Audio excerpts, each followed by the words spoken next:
Hello and welcome back. Today we're going to be talking about Middlemarch by George Eliot. I just finished this a couple days ago and I have some thoughts, not an analysis to do, but just some miscellaneous thoughts, I think. Which is something that's funny is that the only other single book video I've done was about Anna Karenina, which is pretty much exactly like this. I don't know what that says about my reading habits or whatever, or my tastes, I guess, but something about those books encourages me to think, I guess.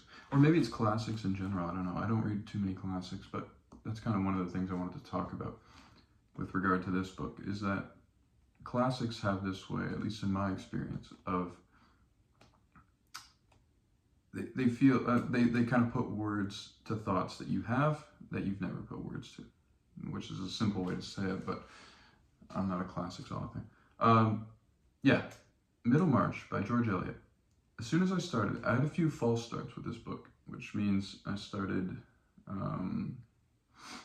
reading and got only about 50 pages in each time. And I think one of the reasons for that is because it's kind of a book, at least I have to be, or had to be, in the mood for. It's very relationship driven, intimate in the sense of the characters' relationships. However, it's not necessarily intimate in terms of not the structure, but the context of the book. It's called Middlemarch because it takes place in the fictional town of Middlemarch, and the book is about the whole town. You learn there's a ton of characters, a lot of different plot lines going on. So it's not intimate in that sense, but within each relationship and each plot, the interactions, I would say, are very intimate, and you get to know the characters very intimately. What was I saying? That's like Anna Karenina. I think classics in general, they have this way of making clear what you think in your head, at least for me, which is a great way to put it. That was very eloquent. Okay, a few thoughts. Middlemarch, to me, is about relationships and communication. This is perhaps most evident in romantic relationships that take place in this book, or that are featured in this book. There are three main ones.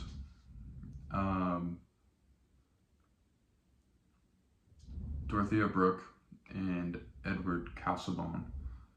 Dorothea is kind of, at least at the beginning, I thought she was going to be the protagonist of the book, but like I said, it becomes more about the town. And she takes a back seat for a large part, or a substantial part of the book. So that's one relationship. Dorothea Brooke is kind of the main character. You can pretty much say she's the main character. Edward Casaubon and her. Then we have Lydgate, Tertius, Tertius. I don't know, Tertius. I want to say Tertius Lydgate. Tertius Lydgate, who's a doctor who has just come to town, and Rosamund Vincy, who's like the what do you call it?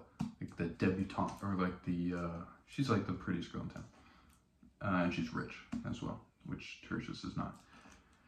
The next one is Fred Vincy, Rosamund's brother, and Mary Garth. Mary Garth, for some reason, George Eliot just rips on Mary Garth. She's very ugly, very plain. I don't know why she says that. I think that's the only girl in the book she refers to. She's ugly. And everybody in town is like, why would Fred be in love with Mary Garth? She's gross. Which I don't know. How ugly can she be? Anyway, those three relationships. Two of those relationships, Rosamund and Tertius, and Dorothea and Edward Casaubon, crumble. And they're like, what would you say? They're disastrous relationships. Why? Because they don't communicate. This is what I'm learning, or this is what I learned from this book. Communication is key. Oh, there's another thing I wanted to say. There's another relationship in which this manifests. Bulstrode is like a banker, and he has a shady past, and he's afraid that the town, people in Middlemarch, will find out about his shady past. I'm not going to get into all the plot details, but they're afraid that he's afraid, sorry, that they will find out about his shady past and then look down on him. He's also afraid for a large part of the book that his wife will find out. He's like this very devout, pious man. Even though he's like, I'm pretty sure he's the banker. There's a lot of characters. I'm pretty sure he's the banker, but he's like also involved. He's very religious. And he's afraid that his soul is in torment, and he's afraid he will be cast into damnation by this secret that he has, or these secrets that he has. And he doesn't want anyone to find out. The way this relates to the communication thing is he's also very afraid that his wife will find out. That God and his wife will find out. God seems to, I don't know, he casts a large shadow over this guy's life in terms of what he can atone for and what he can't, what his actions mean. He justifies to himself that he lived a bad life in the past, but as a result of those, what would you say, unsavory acts, he became very rich. And then he says, he justifies it to himself in the way that he says he's going to use his money for good, essentially, which he seems to be doing at this point in where we catch up with him in Middlemarch. But like I said, he doesn't communicate with his wife. And that one turns out not so bad in the end, Bulstrode and his wife. But the other two marriages that I mentioned, Lydgate and Rosamond and Dorothea and Casaubon, those relationships are disastrous. Why? Because they don't communicate. First thing, we'll talk about Dorothea. No, we should talk about Lydgate and Rosamond first, because I don't have much to say about this one. But Rosamond and Lydgate meet each other. Lydgate doesn't want to get married at first. He comes to the town. He's a very kind of honorable guy. He's very, he's honorable in his profession, which is a doctor. I think I mentioned that. He wants to prescribe less drugs. He's kind of going against the grain of I don't know if this was the practice in all of England at this time, but medical men in the town of Middlemarch before Lydgate gets there they seem to prescribe. I don't know if they're over prescribing. I don't know why. Maybe I think it's mentioned that they get paid only when they prescribe drugs, I guess, which seems kind of messed up. But maybe that was the practice in England at the time. Anyway, Lydgate wants to be a little more selective about when and why and who he prescribes to. And this caused a big uproar. But all that to say is that Lydgate is an honorable man who is very career driven. At first in the book, he doesn't want to get married. Then he meets Rosamond, who, like I said, is the belle of the ball. She's like the town.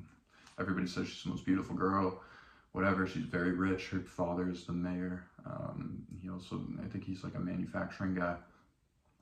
But yeah, a powerful family. Lydgate doesn't come from money. He comes, I believe, from France, maybe Paris, into Middlemarch, and everybody assumes that he has connections that way, which he does. He has high-ranking officials, like I think they're military men. Like one of them's a general who's a cousin of Lydgate's, and so he has status. He came from Paris. People are like, oh, okay. They're intrigued by him. Him and Rosamond meet, and they seem to fall in love, but in the sense that they don't, it's more like lust, I should say. They're very infatuated with each other at first, and they get married rather quickly, I think.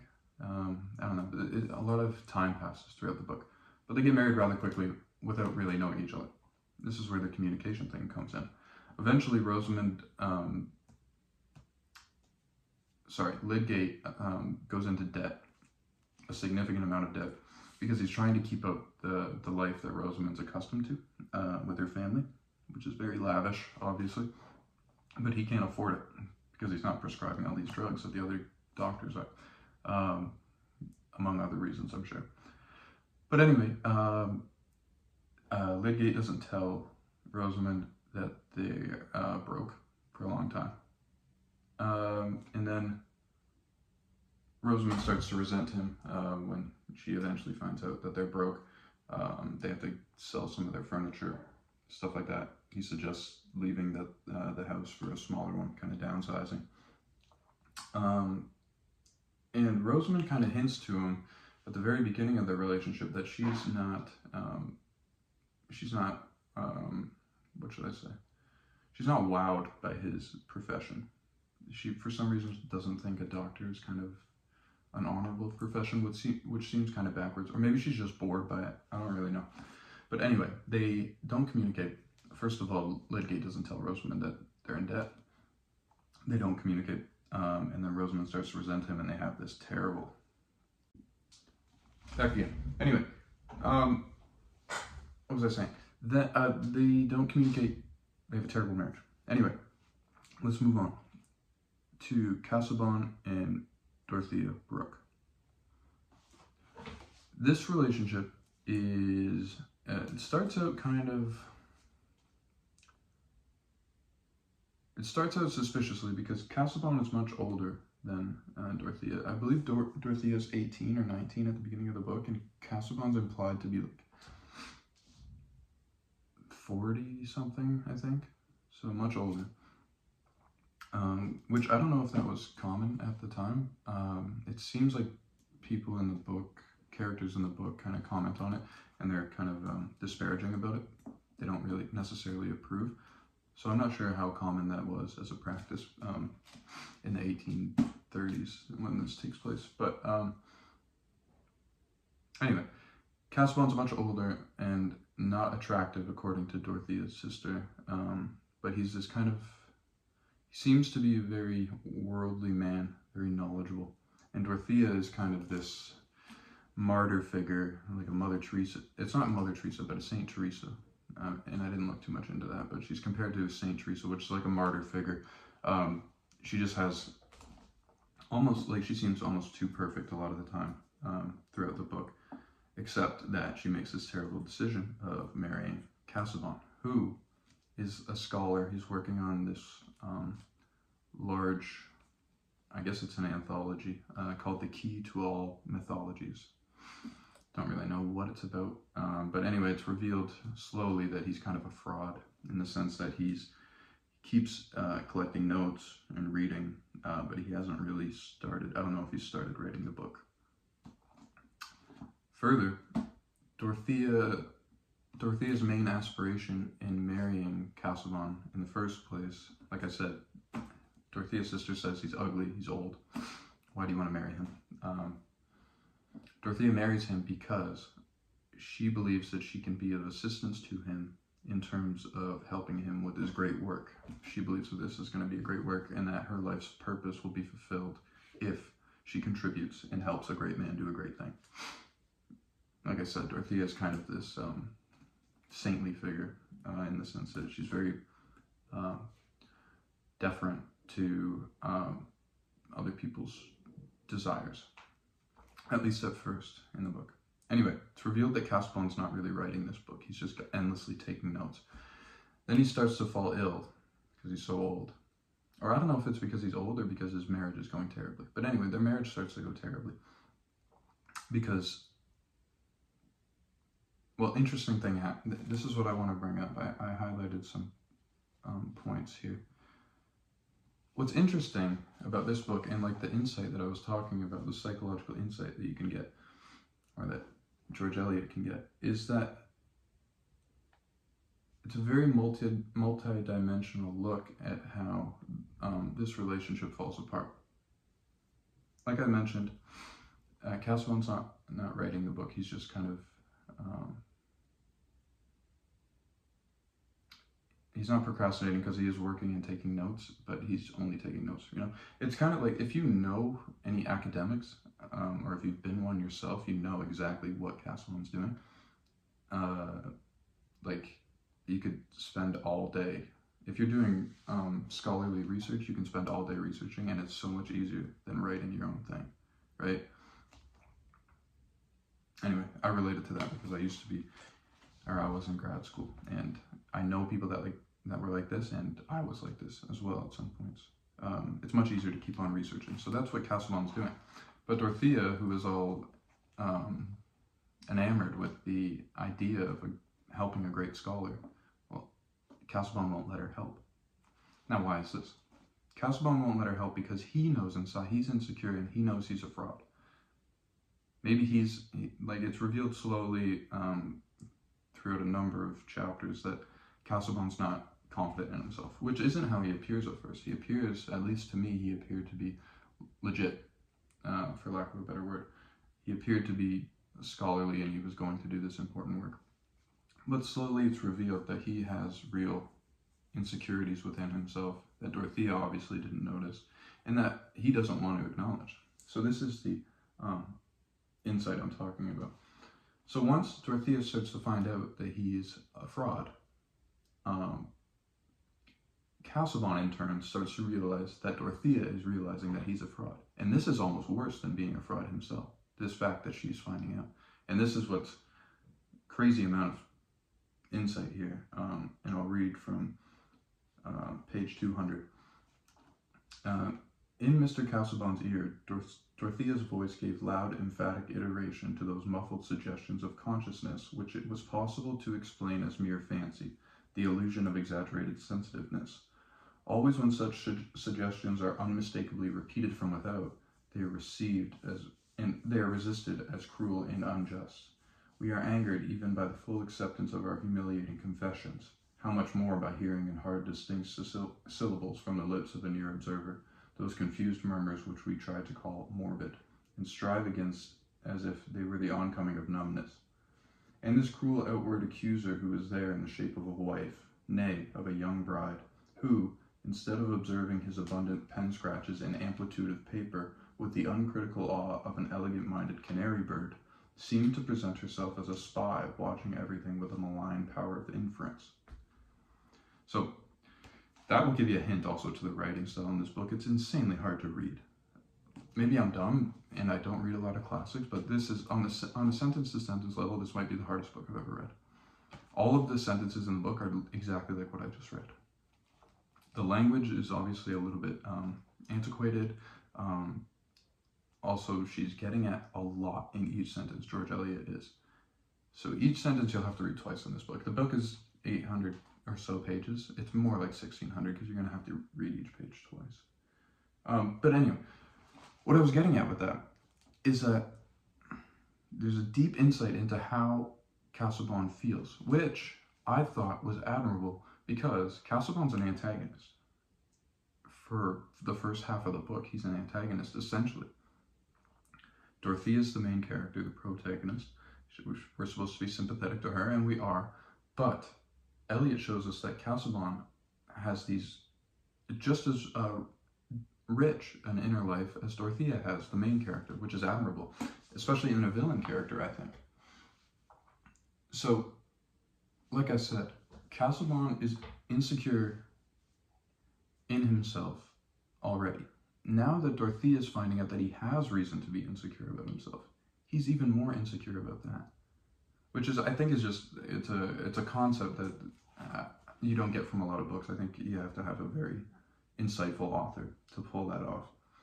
But like I said, the sentences are insane. So it can take a while to kind of get at exactly what she's getting at, or to understand exactly what she's getting at. I'll read again from a part later on in the book that deals with the same theme. It's still about Casaubon. He's kind of, how should I say that? He believes that Dorothea is being malicious because she understands what he's about, or she's finding out slowly what he's about. She's finding out the facade is crumbling, that he's not this great scholar. He might be an idiot. He's not writing a book. We don't know. And it's also told briefly to us that he's negligent of a bunch of different scholarship that's already going on in his field, which is like, again, like if you know an academic, or you were an academic, or you are an academic, you know, if you're reading all the time and taking notes, part of the reason why you don't start is because something new comes out every day and you're in your field when you're researching. And Casaubon is not even privy to this one whole branch of scholarship in his field. So he's he's not going to finish the work to begin with, and also if he did, it would probably not be very good because he's ignorant of this stuff, right? So, like I said, Dorothea's slowly finding out that he is a fraud. Casaubon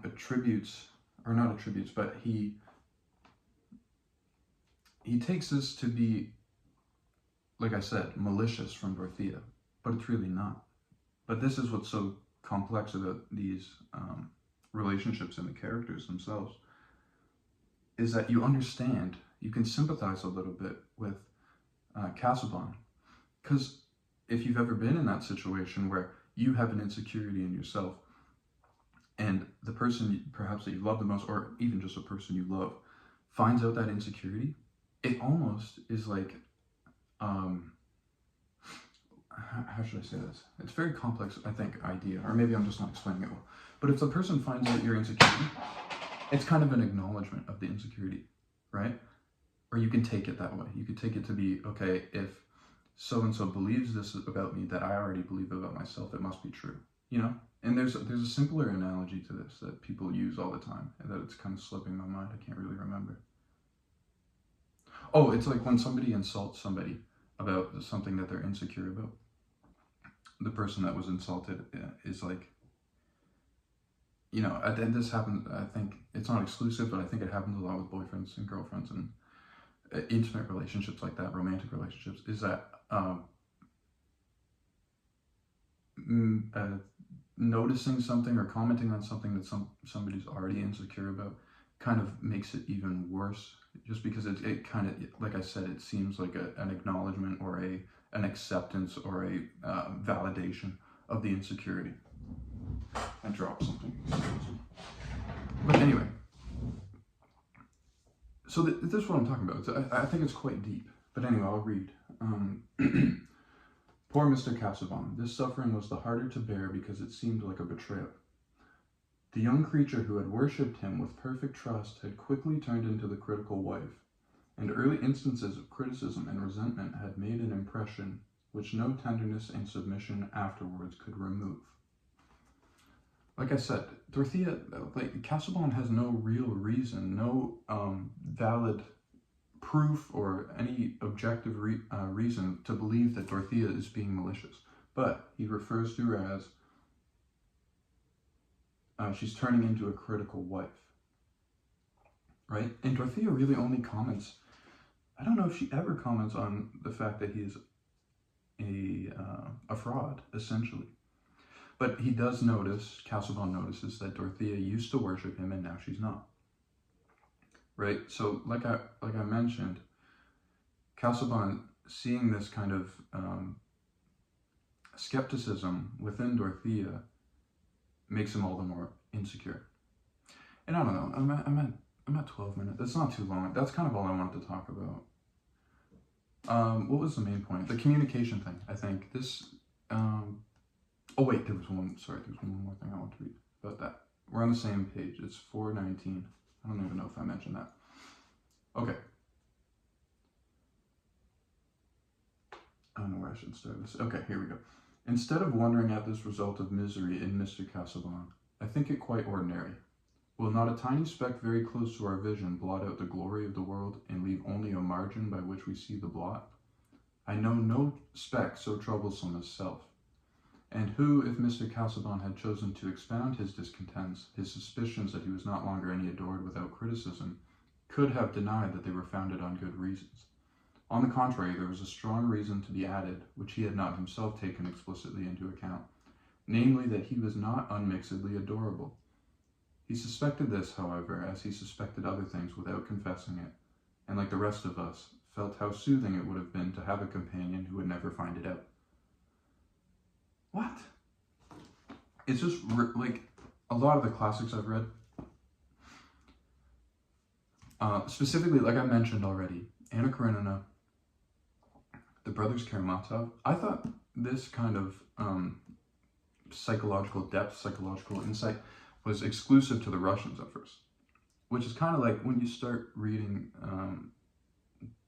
like serious books, especially guys, because of Jordan Peterson or whatever. It's like Dostoevsky you start with.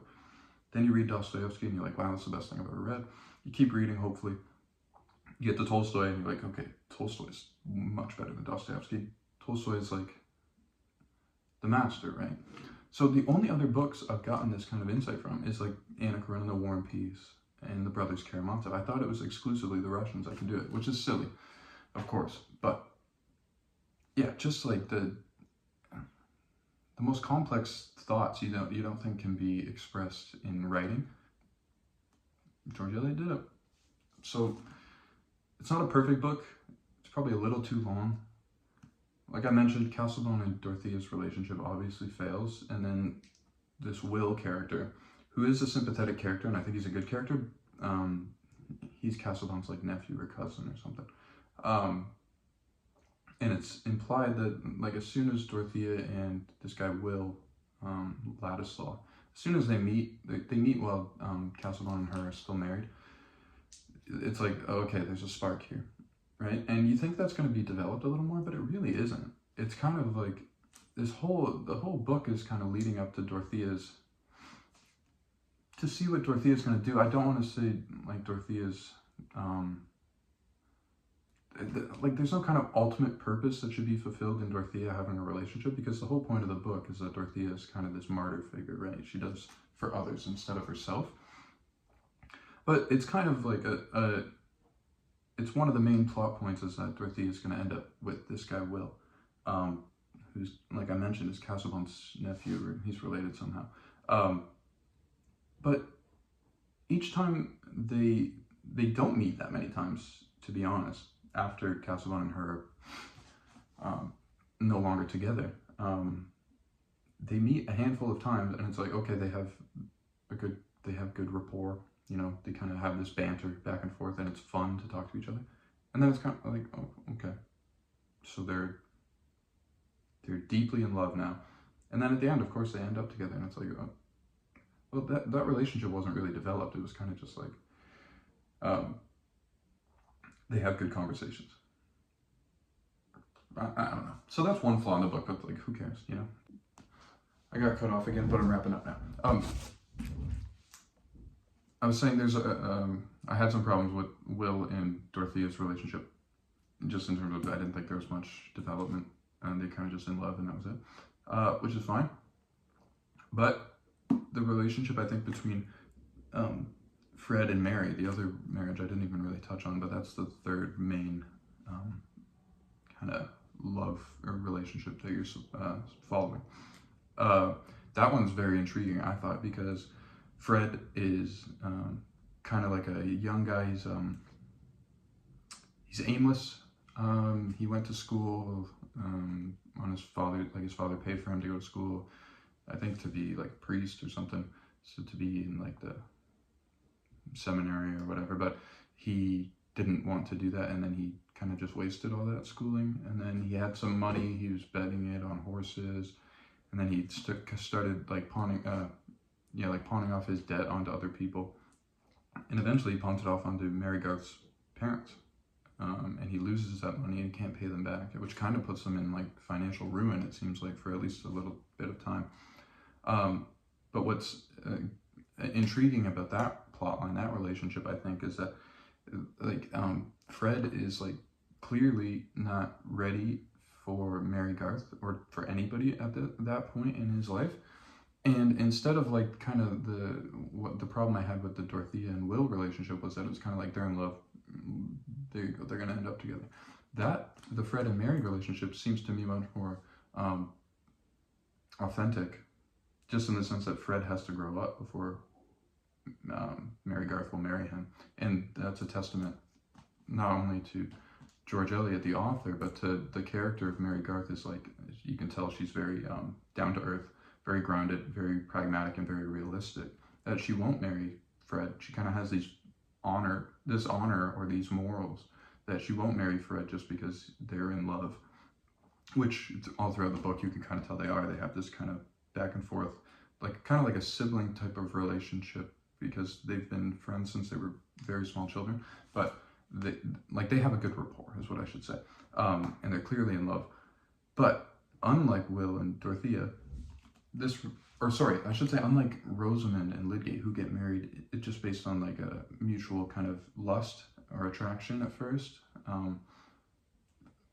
Mary Garth's like, hold on, I'm not gonna marry you until you smarten up, you get a good job, you stop running all around town and gathering debts and stuff like that. Anyway, I've went on too long, but it's a great book. Read it. You can get a lot out of it, I think. Thank you.